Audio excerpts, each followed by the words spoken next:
Wow, your budget must have been small if you were driving a Fiat. Winnie the Pooh Blood and Honey is...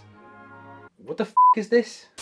Winnie the Pooh Blood and Honey is a loose horror take on a classic children's story. Christopher Robin returns to the 100-acre wood after a few years away, only to find his childhood friends have turned into murderous monsters, and holds him captive. Shortly after, 5 women show up to a cabin for a short getaway, but then they are targeted by the gruesome twosome, and their holiday turns into a fight for survival. Now, I want to start off by saying that this is a fun and interesting premise. It's good to see someone try to take something well known and flip it on its head. I used to watch a lot of Disney Winnie the Pooh growing up, and someone turning it into a horror movie sounds insane, but in the best kind of way. The more out there, the better. I give the film that, and that's it. This film is bollocks. Honestly, I don't know where to start with this film. The performances are lacking in conviction. Like, the actors don't even believe what they're saying. And if they don't, how are we supposed to? Take Nikolai Leon's Christopher Robin for example. He just sounds so bored and unenthusiastic. Even when he's being tortured. Like he's working against the script. They exist, Mary. I couldn't have made all of this up. They're not imaginary, Mary. And that's the biggest problem. The script is terrible. As an actor, it must be difficult to invest yourself in something that is so uninspiring. With dialogue that sounds like it comes straight out of the horror cliche handbook. Heck, Blood and Honey is full of cliches. The biggest and most obvious one is a group of hot women staying in a cabin and being killed off one by a psychopath. Now, that would have been fine, but it was all so poorly executed. That doesn't do anything clever or challenging with it. All they did was make the characters from a children's book the killers. Speaking of Pooh and Piglet, they are scary. For about 30 seconds. The thing I found about horror movies is that it's not what you do see, it's what you don't see that scares you. Reaching the peak of scariness when you do see the threat, and scared to see it again when it disappears. But Pooh and Piglet have way too much screen time. Yes, Killer Winnie the Pooh is the film's selling point, and the people that tune in for that. But even that can be overexposed. So the scare factor fades away very quickly. And it's quite hard to be scared of this.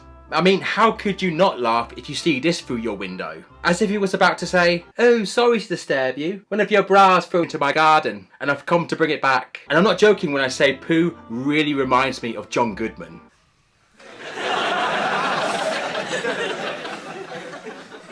Seriously, look, here's a picture of him as his character from Roseanne. Add Horror Pooh's face. There you go. But at least he has some resemblance to the character from the book. Whilst Piglet looks like Pig-faced Jigsaw if he was a lumberjack. So yeah, it's a bit and those poorly executed jump scares. And this is why I hate them most of the time. I just think they're cheap, and they're even cheaper in Blood and Honey. Heavily relying on loud sound cues. Dude, you might as well have done this.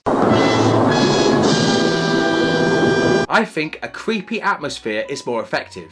And they can't even get that right. You already know they're around the corner ready to strike, so that is pointless. And if they were going for a silly, self-aware horror comedy, this isn't it either because the film takes itself way too seriously and made me cringe in the worst way possible. And that chase sequence is awful. I know the camera is supposed to be shaky, but not this shaky.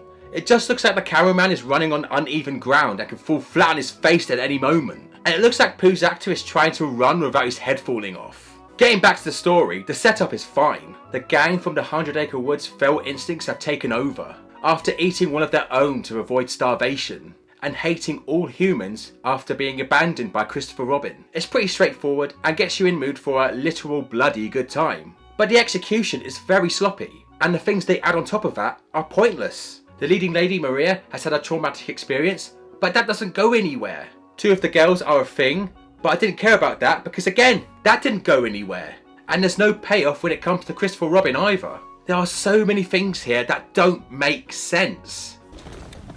Oh, my feet hurt. What do you mean your feet are killing you? You travelled here by car. Plus, I'm surprised that 5 of you and your luggage managed to fit into a Fiat. Okay, that bit might be a bit silly, but you know what's not silly? Taking away everyone's phone, fully knowing that their friend's still out there and could get lost. Which she does. You stupid, stupid bastard! Oh look, this one gets her phone back. But does she check to see where she is?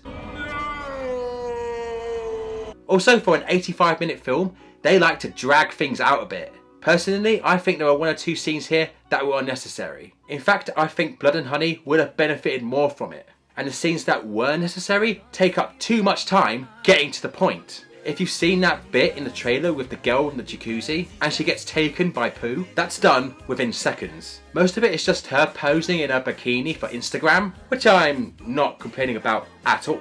But as this is a horror film, you want to see Winnie the Pooh hand out some brutal deaths. So maybe, just maybe, it would be better if you just get on with it. Yes, get on with it! And when we do get to the brutal deaths, even those go on for a bit too long. Bloody hell, film, just Get on with it! But the deaths are good, even if the effects are a bit cringeworthy. I found out after watching this film that the budget for Blood and Honey was a whopping $100,000. Now everything makes sense. But seriously though, it must take a lot to work on something with such a small chunk of change. And with that, they didn't have a lot of time either. From what I've heard, they spent around 2 weeks filming in East Sussex, given another few days for reshoots. That's how tight this was. I can only imagine what that process was like, along with everything else on top of that. And I don't want to crap all over independent filmmaking. Right. Because it's the jumping off point for many careers. Whether you'd be a director, producer, writer, actor, or even a composer. And a lot of the time, the best films are independent. So I've got to give some respect to the people that worked on this. But in the end, Winnie the Pooh Blood and Honey didn't really live up to expectations. Expectations being insanely silly, but fun at the same time. With performances that are as flat as the characters on screen. Seriously, you might as well have had cardboard cutouts instead. Story trails that don't lead anywhere, dodgy cinematography, poor pacing for a short runtime, and most disappointingly, it's not scary.